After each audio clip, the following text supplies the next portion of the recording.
आबासाहेब,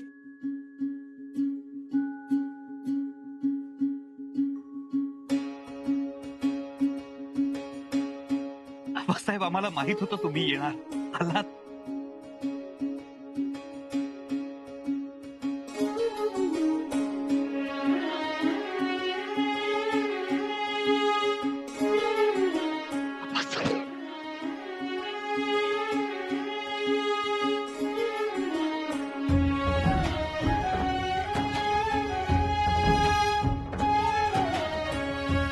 आबासाहेब, किती उशीर केला तो, किती वाट बघत होतो आम्ही तुमची.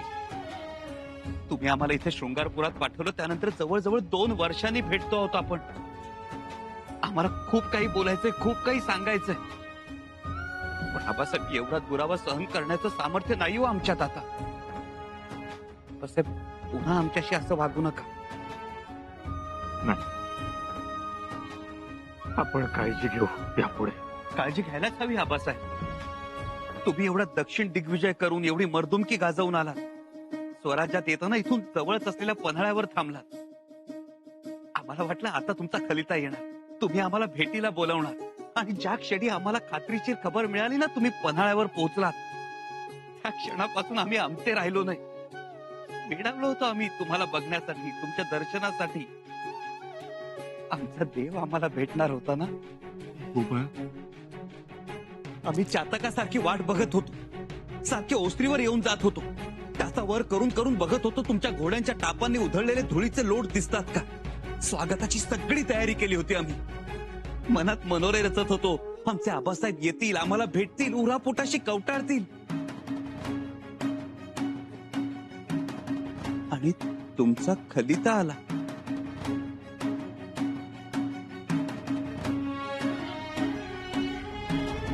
भेटीसाठी सामोरे येऊ नका म्हणून कोसळलो आबासाहेब आम्ही.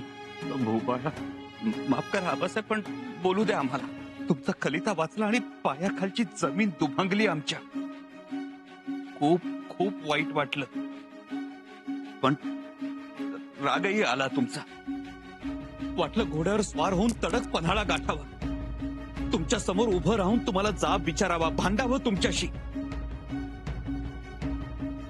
मग का नाही आला अंडायला?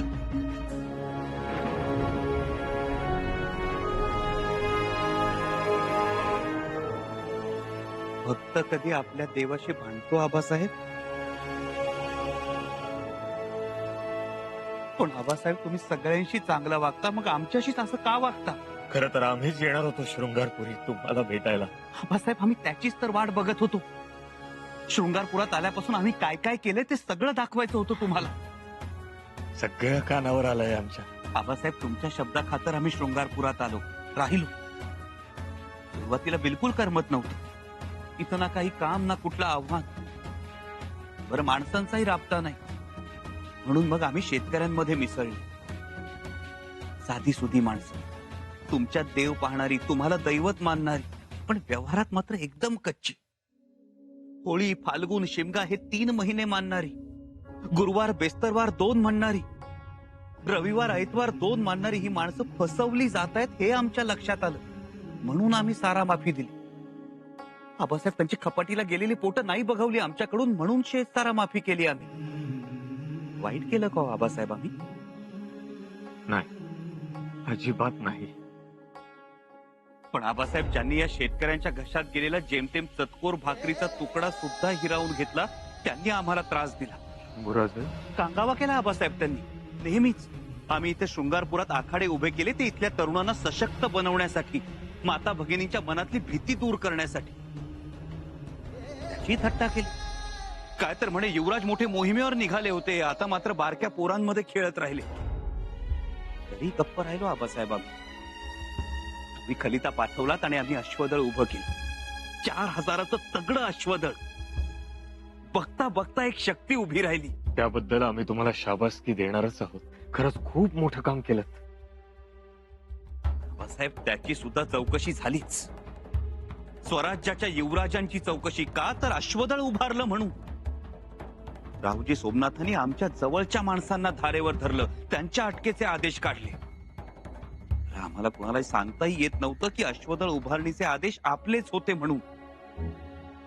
आम्ही जी काही उत्तरं दिली ती त्यांना बेजबाबदारपणाची वाटली आणि त्यांनी आमच्या विरोधात रायगडावर कागाळ्या केल्या. आबासाहेब, आपल्या त्या बंद दाराआडच्या चर्चेमुळे आमच्याविषयी खूप गैरसमज झाले. ते तर होणारच होतं. त्याची आम्हाला आधीपासूनच कल्पना होती. आबासाहेब, आपली ती चर्चा यशस्वी करण्यासाठी आम्हाला मात्र काळजावर दगड ठेवावा लागला. आमचं आपल्याशी भांडण झालंय, आम्ही तुमच्यावर रुसलो आहोत याचं सोंग वठवताना खूप त्रास झाला आबासाहेब आम्हाला. तुम्ही म्हणता तसा तो गृहीत धरला होताच आम्ही. पण आबासाहेब, या सगळ्यामुळे एक झालं. रायगडाच्या महालापासून दिलेर खान, शहजादा शाह आलम ते औरंगजेब बादशाह पर्यंत सगळ्यांची खात्री पटली आपल्यात बेबनाव झालाय, बाप लेकाचं पटत नाही. मग स्वराज्यावर हल्ला करण्यापेक्षा नाराज युवराजालाच आपल्या बाजूने वळवू असा डाव दिलेर खानानं रचला आणि त्यानं आम्हाला पहिला खलिता पाठवला, दोस्तीचा. आबासाहेब, आपल्या गनिमी काव्याचं हे मोठं यश होतं. पण शंभूराजे, आपल्या स्वराज्यातला एकही मावळा जाया न होऊ देता, रक्ताचा एक थेंबही खाली न सांडता तुम्ही मोठ्या शिताफीनं दिलेर खानाला रोखलं आणि दक्षिणेत न येता दक्षिणेच्या विजयाचेही शिल्पकार ठरला. आबासाहेब, होय शंभूराजे, आम्ही नेहमी शस्त्रानं शत्रू रोखला, पण तुम्ही तर केवळ तुमच्या शब्दानं शत्रू रोखला.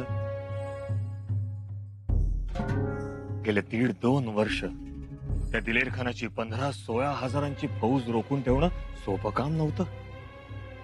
त्याच्या हाती ना कुठला मुलूक लागू दिलात ना गडकोट. वा शंभूराजे वा. आता गेल्या 1.5-2 वर्षांच्या फौजेच्या खर्चाचा जाब दिलेर खानाला विचारला जाणारच. तुम्हाला पुढचं दिसतं का हो आबासाहेब? आम्हाला फक्त दिसलं, पण तुम्ही ते प्रत्यक्षात करून दाखवलं. शंभूराजे, हे सगळं तुमचं कसब आहे. खूप भोगलत, खूप सोसलत, खूप त्याग केला. आम्हाला ठाऊक आहे, आमच्या जवळजवळ प्रत्येक मंत्र्यांनी तुमच्यावर फक्त आरोपच केले, पण तुम्ही ते सगळे शांतपणे सोसलेत.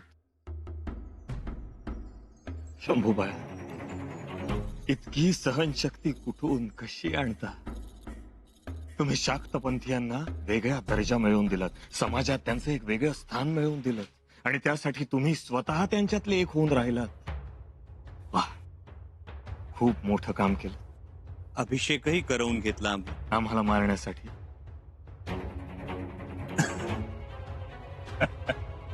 पण हे विष पसरवणाऱ्यांना हे कसं लक्षात आलं नाही की तुम्हाला जर सिंहासनावरच बसायचं असतं तर शृंगारपूरहून रायगड असा कितीसा लांब होता. तुमच्याकडे अश्वदळ होतं, सिंहासन रिकामं होतं. तुम्ही मोगलांनाही हाती घेऊ शकला असतात. त्यासाठी कलशाभिषेक करण्याची काय गरज होती? तुम्हाला वाटेल तेव्हा तुम्ही सिंहासनावर बसू शकला असतात.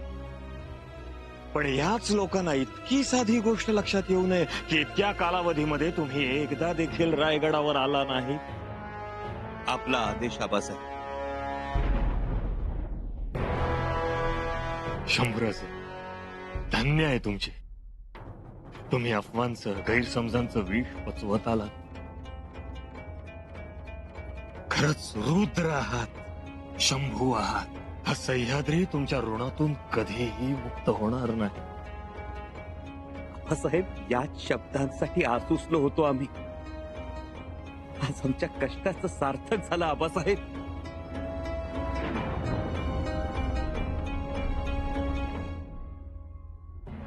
बोला, आज आमचे कान तृप्त होऊ देत. बोला. आबासाहेब, या निमित्तानं एका गोष्टीची प्रकर्षानं आठवण झाली. महाभारताचं युद्ध संपल्यानंतर विजयी अर्जुनाचा रथ भगवान श्रीकृष्णानं एके ठिकाणी थांबवला आणि अर्जुनाला रथातून उतरून जाण्यास सांगितलं. अर्जुनाला आश्चर्य वाटलं. खरं तर सारथ्यानं अगोदर रथ सोडायला हवा होता, सारथ्यानं खाली उतरायला हवं होतं. पण श्रीकृष्णाने सांगितलंय म्हटल्यावर अर्जुन उतरला. पाठोपाठ भगवान श्रीकृष्णही उतरले आणि क्षणात अर्जुनाचा रथ जळून खाक झाला. अर्जुन अचंबित झाला. तेव्हा भगवान श्रीकृष्णानं अर्जुनाला सांगितले, कौरवांनी आणि तुझ्या शत्रूंनी तुझ्यावर ज्या शस्त्रांचा वर्षाव केला होता त्यामुळे रथ बद्ध झाला होता. तुझ्या आधी मी रथातून खाली उतरलो असतो तर हे अर्जुना तुझ्यासह हा पंचकल्याणी घोड्यांचा अमोघ रथ जळून खाक झाला असता. आबासाहेब, याचाच अर्थ श्रीकृष्णाच्या पुण्याईमुळे, त्याच्या आशीर्वादामुळे अर्जुन शाबूत होता. आबासाहेब, त्याचप्रमाणे आमच्यावरही रोज बदनामीच्या अस्त्रांचा वर्षाव होत असतो. केवळ तुम्ही आहात म्हणून आम्ही शाबूत आहोत, नाहीतर आयुष्यभराची होरपळ आमच्या वाट्याला येईल. आम्हाला सोडून जाऊ नका आबासाहेब, कधीही सोडू नका, नाहीतर आमच्या आयुष्याचा रथ जळून खाक होईल. नका चिंता करू शंभूबाई, आम्ही सदैव तुमच्या सोबत असू. आबासाहेब, आमच्यावर विश्वास ठेवा. पण शंभूराजे, आपल्याला अजून खूप मोठा पल्ला गाठायचा आहे.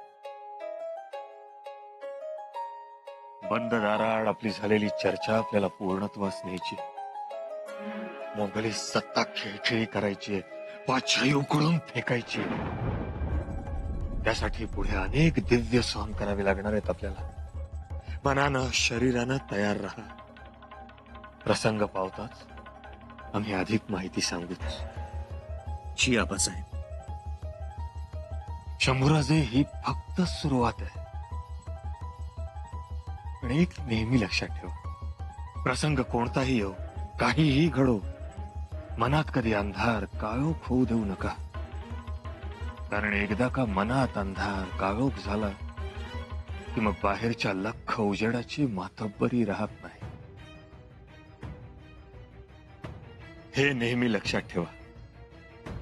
आमच्या थोर आबासाहेबांच्या, आमच्या थोर मातोश्री आऊसाहेबांच्या स्वप्नातलं स्वराज्य जर आपल्याला उभारायचं असेल तर वेळ प्रसंगी देहाचा नैवेद्य अर्पण करायलाही पुढे मागे बघू नका. जी आबासाहेब. हे कार्य खूप थोर आहे. याचं अंतिम उद्दिष्ट सगळ्यांनाच समजेल असं नाही. शंभूराजे, या इतर माणसांनी आमचं 32 मण सोन्याचं सिंहासन बघितलंय आणि म्हणून त्यांच्या महत्वाकांक्षा फणा काढून फुतकारत असतात. त्यांच्याकडे लक्ष देऊ नका. उलट जवळच्या टोपलीत त्यांचे दात काढून ठेवा. जी आबासाहेब. आणि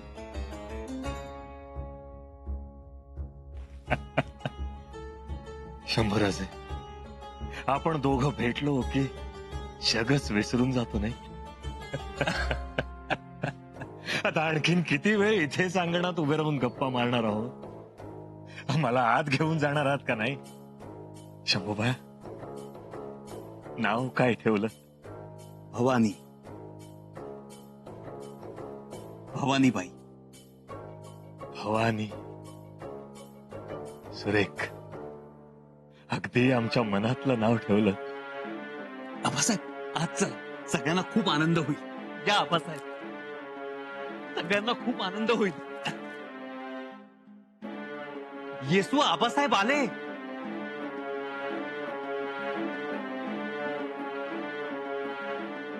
येसू.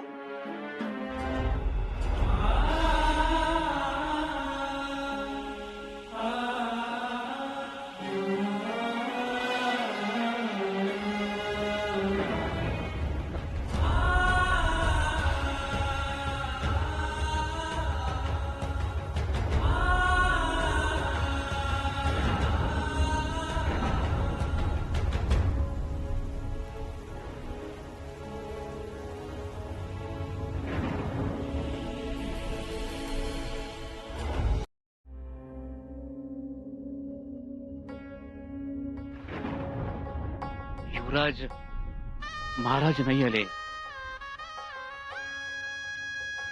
खबरगीर पाठवलाय. महाराज आले नाहीत. आमचे आबासाहेब आले नाहीत.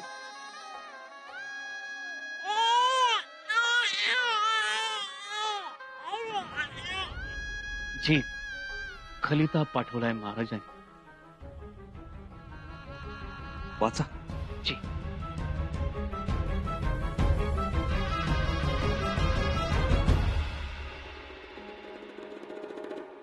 श्रेयासह विराजित अखंड लक्ष्मी अलंकृत युवराज शंभूराजे प्रति अनेक उदंड आशीर्वाद.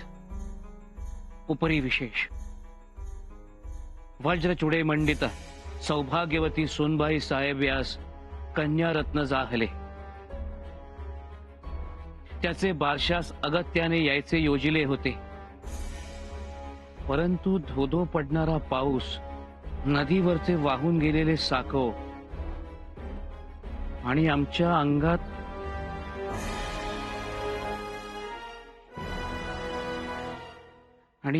अंगात भरलेला ज्वर, त्यामुळे आम्ही शृंगारपुरास बारसे साजरे करण्यास येऊ शकत नाही.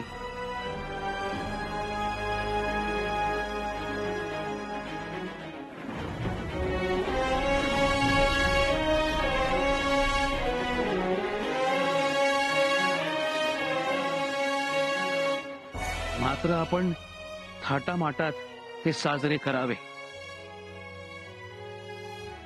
आमचे नवजात बाळास, आमच्या नातीस आशीर्वाद.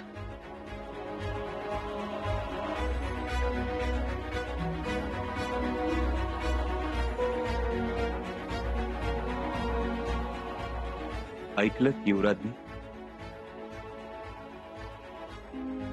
आबासाहेब येणार नाहीत आता.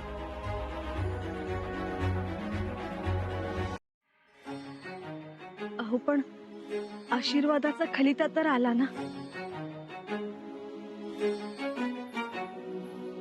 आशीर्वादाचा खलिता आला.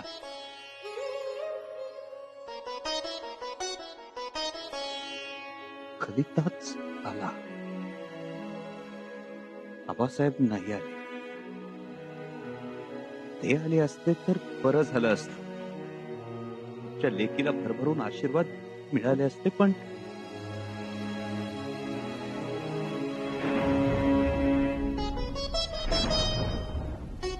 दादासाहेब, पाऊस बघताय ना किती पडतोय. तेच आतापर्यंत फक्त भुईवरचे आमच्या विरोधात जात होते. हा आकाशातले ढग सुद्धा. दादासाहेब, अहो नदीवरचे साकव हे वाहून गेलेत. नदीवरचेच वाहून गेले ते बरं झालं. नात्यातले साकव तर वाहून गेले नाहीत ना.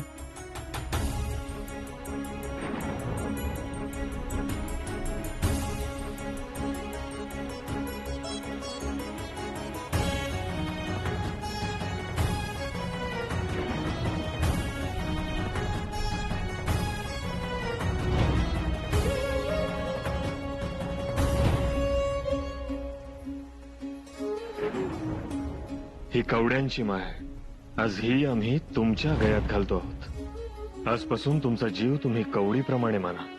आज तुमचा जीव रयतेसाठी कवडी समान समजा.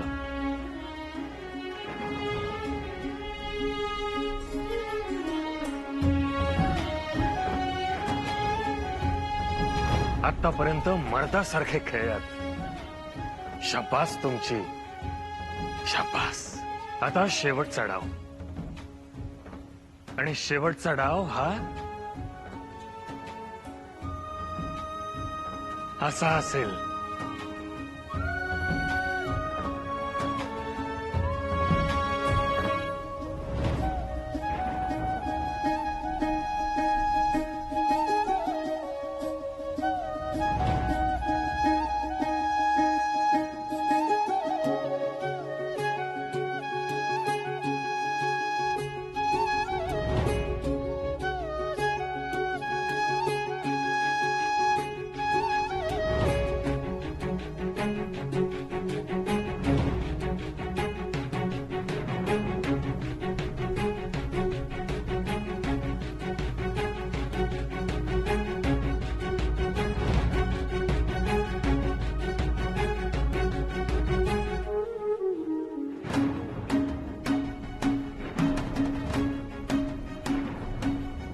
साहेब